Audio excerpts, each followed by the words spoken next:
Je suis effectivement professeure de philosophie de l'art à Paris 8, après l'avoir été à Paris 10.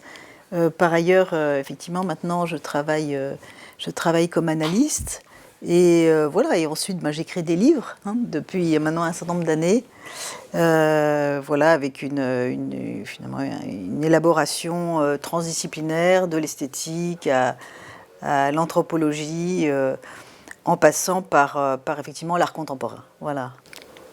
Oui, c'est très complexe. Pouvez-vous nous raconter comment s'est passé, quand et comment s'est passée votre première rencontre avec le philosophe Bernard Stiegler? Oui, alors on s'est rencontrés avec Bernard Stiegler en fin 2003. C'était peu après la publication d'un livre que j'avais écrit sur justement l'art contemporain, la tradition d'après Duchamp, qui était un livre aussi assez psychanalytique déjà. Et Bernard avait souhaité me rencontrer sur la base du fait simplement qu'il avait lu mon livre, que ça l'avait intéressé, qu'il avait l'impression que nos chemins se croisaient, et se croisaient notamment par notre usage de la pensée de l'anthropologue Marcel Mauss et de la question des techniques du corps. Donc on s'est rencontrés, il m'a invité très peu de temps après pour faire une conférence à l'IRCAM.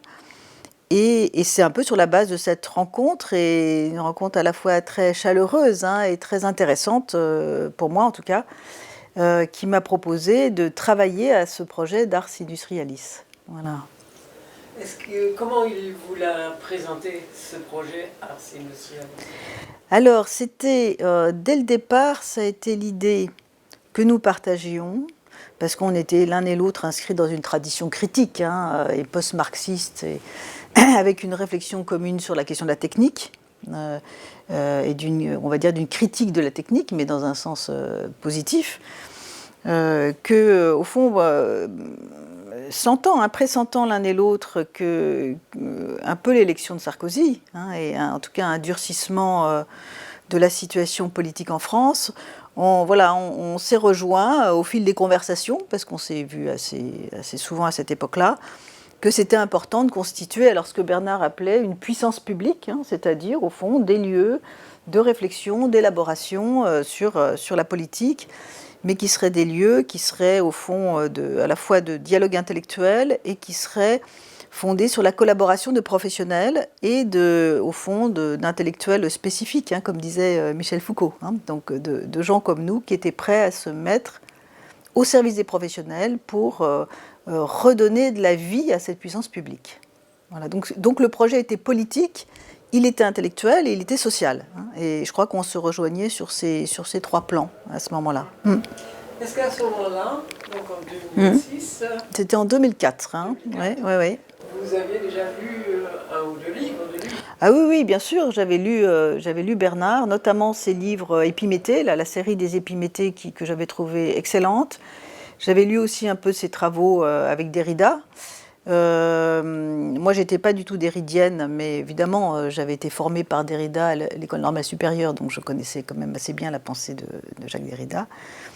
Et donc, oui, je connaissais bien la pensée de... Enfin, sinon bien, du moins, je crois, assez réellement, voilà.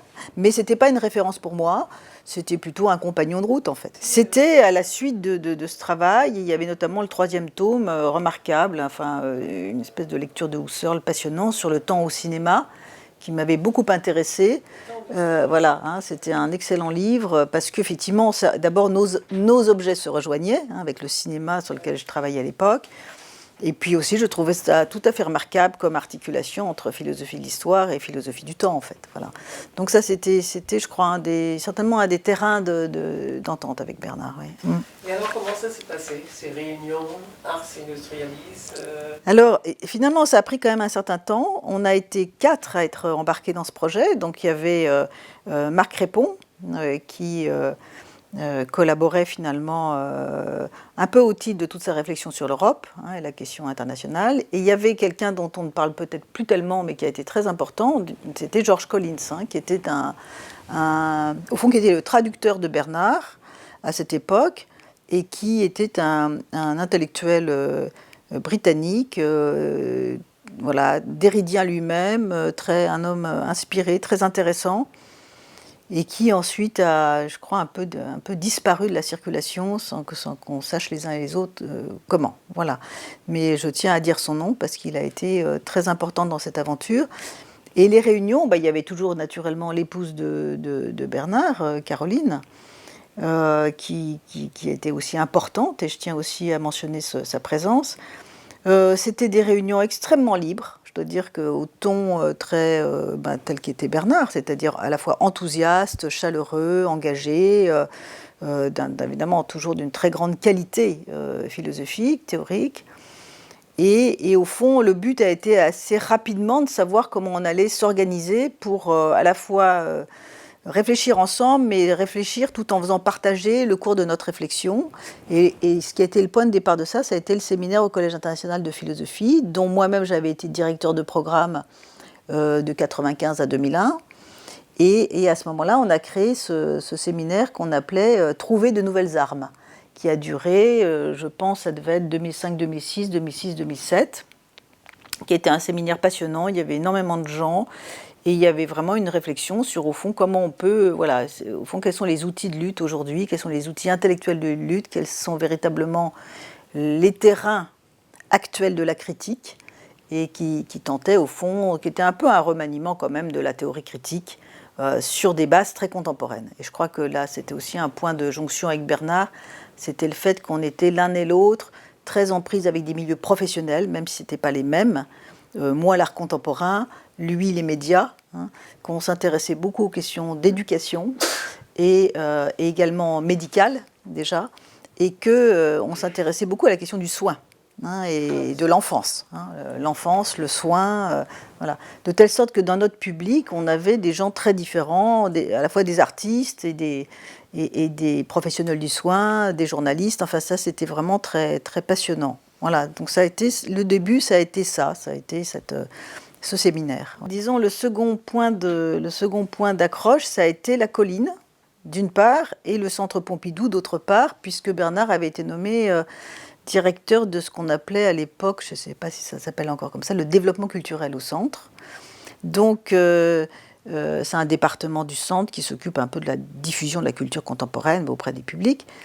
Et donc, il y a eu ces deux expressions de Ars Industrialis qui ont été d'une part des grandes conférences à la colline et d'autre part un séminaire qui a été un séminaire très passionnant avec qui, au fond, dont le but était de fabriquer des outils de critique, des outils donc numériques de critique qui seraient donnés au public pendant les expositions à Beaubourg, et qui permettrait aux gens, finalement, de noter ce qu'ils pensent en même temps qu'ils voient une exposition. Voilà. Et puis après, c'est devenu aussi l'idée d'inventer des outils on va dire, de lecture cinématographique qui permettraient à des gens, effectivement, de la même façon, de noter aussi la manière dont un film se découte pour eux, ce qu'ils y voient, etc. Donc il y a eu ce travail à l'IRI, où d'ailleurs énormément de grands professionnels ont été impliqués, et qui a duré 2 ans, je pense, jusqu'en 2008. Voilà, donc ça a été ça n'a abouti, alors vous me parlez d'action, c'est un peu comme tout ce qu'a fait Bernard dans cette époque-là, je pense, c'est que ça n'a pas abouti à grand-chose, très concrètement, sinon à fédérer des énergies intellectuelles autour de lui. Donc le second pôle étant ces grandes réunions au Théâtre de la Colline, une fois par mois, le samedi, où il y avait un public de, je ne sais pas, 300, 400 personnes qui assistaient à ces conférences-débats, on va dire. Voilà. Est-ce qu'il y a eu par la suite des désaccords ? Alors, des désaccords, il y en a eu, disons, j'allais dire en tout cas moins frontalement d'un point de vue intellectuel, parce que tout simplement nos chemins étaient assez parallèles.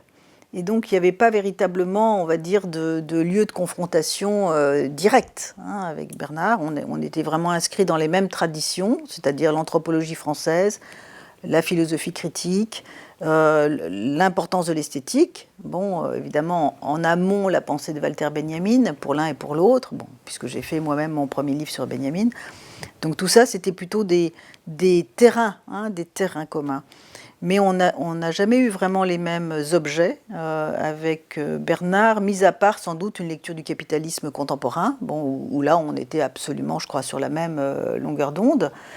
Là où les points de désaccord sont venus, mais d'ailleurs qui n'ont jamais pris la forme d'un débat public, hein, qui ont été assez subliminaux, ont été au fond la forme de notre action. Hein, puisque au fond, moi j'étais très rapidement déçue par la manière dont se passaient les séances à la colline, qui étaient des séances donc avec un public très nombreux, qui avait une grande publicité, on va dire, qui étaient en même temps sur un modèle que je trouvais très académique, hein, alors que j'avais le sentiment que la demande qui nous était adressée, celle qui nous parvenait, venait de professionnels qui, en fait, avaient plutôt besoin d'outils critiques adaptés à leur situation précise, dans des contextes de lutte précises.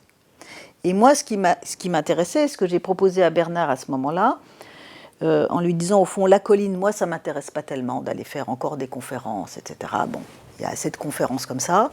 Ce serait plutôt de créer une petite agence, une agence de réflexion et de concept, en fait, où on se mette au service de professionnels, au cas par cas, et où on permette à des professionnels en situation de lutte et de conflit, mais qui n'ont pas les outils pour articuler ces luttes suffisamment affûtés, tout simplement parce qu'ils n'ont pas le temps, parce qu'ils n'ont pas le loisir de le faire, de se battre, hein, sur leur terrain, et au fond de se positionner comme ça, comme une agence mobile, on va dire, un peu nomade, hein, qui irait traiter un peu le cas par cas dans ces milieux qui nous intéressaient, qui étaient effectivement l'éducation, en gros les médias, et troisièmement le soin, et voilà. Et je crois que c'était là où on n'était absolument pas d'accord. C'est-à-dire que on n'était pas du tout intéressé par le même type d'intervention publique. Hein. Moi, j'étais pour une intervention au cas par cas, beaucoup plus singulière, où on se serait vraiment mis au service.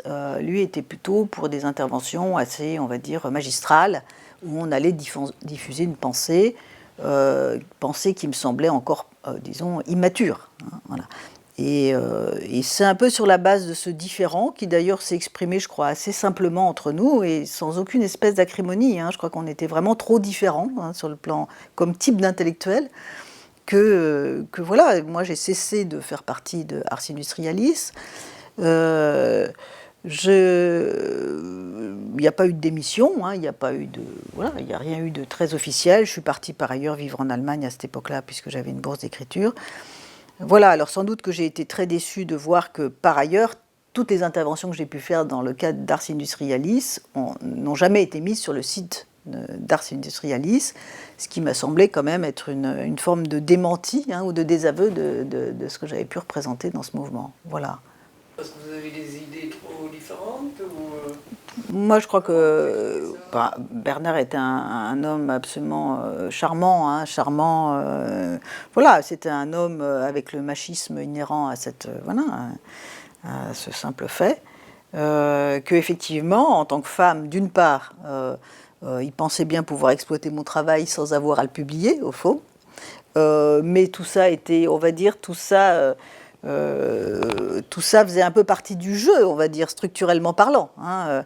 Il eût fallu que je cherche vraiment à m'imposer dans une bagarre avec lui pour que, effectivement, là, quelque chose puisse s'exprimer. Et ça, c'était vraiment pas du tout mon intention, parce que je ne voulais pas rentrer dans cette lutte d'ego pour plein de raisons, et notamment à cause de moi, ma manière de me situer professionnellement et intellectuellement. Voilà.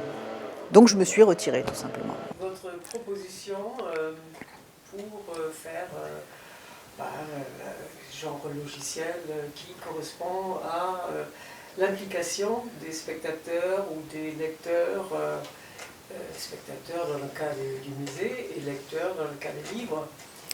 Pour ne pas rebondir sur cette idée-là, comment vous l'expliquez ? En fait, mon idée, c'était pas tant d'impliquer les spectateurs ou les lecteurs, c'était plutôt d'impliquer les professionnels de la santé, les professionnels des médias ou les professionnels de l'éducation dans on va dire tout simplement des groupes de discussion, des groupes de réflexion, pour bâtir des outils qui n'étaient pas du tout numériques, hein, qui étaient véritablement une réflexion, on va dire, sociopolitique, hein, sur, voilà, dans une entreprise, il y a un conflit, qui n'arrive pas à se formuler, Et là, Bernard, moi, Marc, voilà, on va discuter avec les gens et on essaie de comprendre quelle est la situation, quels sont les outils de réflexion que nous pouvons leur apporter pour arriver à formuler la conflictualité et faire en sorte qu'elle ait des chances, sinon de se résoudre, du moins de se formuler. Voilà.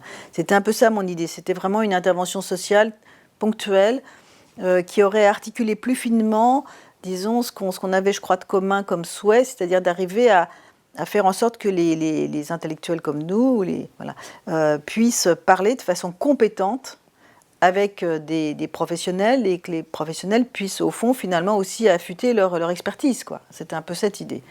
Alors ensuite, les outils critiques dont vous parlez, c'était ce que développait l'IRI, auquel moi j'ai tout à fait adhéré à ce projet, au point que j'ai participé à l'IRI, à cette cellule en tout cas les 2 premières années, et qui malheureusement n'a rien donné. Ces outils de numérisation qui auraient été en même temps des outils de notation critique, qui n'ont rien donné tout simplement parce que l'outil informatique n'était pas au point. Donc voilà, on n'avait pas les outils adéquats pour cette expérience qui, je crois, a été testée 1 ou 2 fois dans des expositions, mais n'a jamais rien donné en fait. Est-ce que vous croyez, ou est-ce que vous avez eu des échos, si Bernard a influencé par sa pensée, tout au moins, les étudiants? Est-ce que vous en connaissez? Ah oui, non seulement j'en connais, mais je lui ai adressé des étudiants pour qu'ils fassent leur doctorat avec lui. Voilà, et d'ailleurs, lui aussi m'a adressé des étudiants. Donc on a continué à échanger toutes ces années-là sur ce mode-là. Et en ce sens, mes étudiants connaissaient très bien Bernard. Et je connaissais certains de ses étudiants. Donc il y a eu quand même un échange de ce point de vue-là, au plan de la formation. Plus qu'au fond un échange intellectuel après 2009. Bon, si après coup, vous devriez tirer à grands traits un portrait de Bernard Stiegler, qu'est-ce que vous mettriez en avant? Je crois qu'il y a plusieurs points qui me paraissaient vraiment très aimables, littéralement, chez Bernard Stiegler. C'était d'une part que ce n'était pas un philosophe de métier au départ. C'est-à-dire, c'était vraiment un aventurier, Bernard Stiegler, et qui avait en même temps une formation philosophique excellente, et qui avait donc une inscription sociale, et je trouvais très, très vivante, très, très vitale même. Donc ça, c'était quelque chose de très original.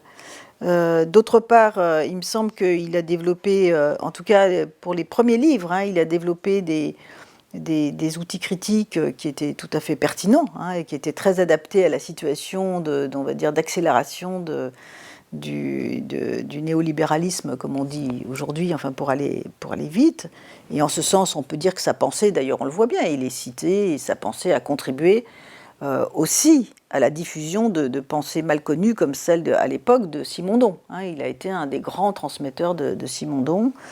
Il a aussi fait connaître, mais je pense peut-être un peu moins que moi maintenant, Leroi-Gourhan, Marcel Mauss, etc. Donc je pense que quand même il a porté toutes ces pensées qui sont des pensées qui considèrent, qui mettent la technique au centre de la société. Donc je pense qu'il a constitué une alternative importante par rapport à des courants très réactionnaires et très technophobes. Donc ça, je pense que c'était quelque chose de tout à fait essentiel.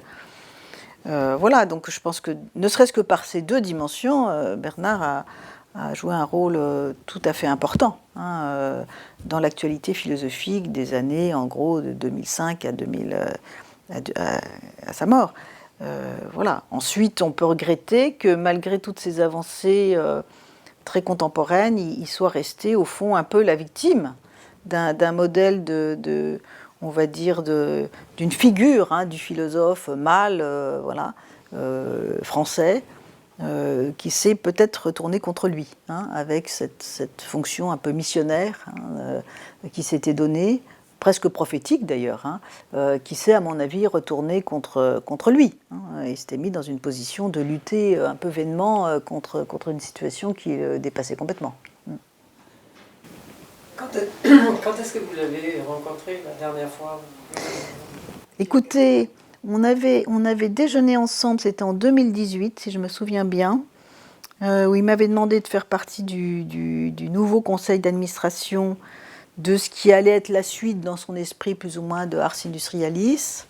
Voilà, et donc à ce moment-là, je lui avais dit que moi-même j'avais une vie tellement chargée que je voyais mal ce que je pouvais apporter de réel dans cette circonstance, mais enfin, je n'avais pas non plus décliné complètement.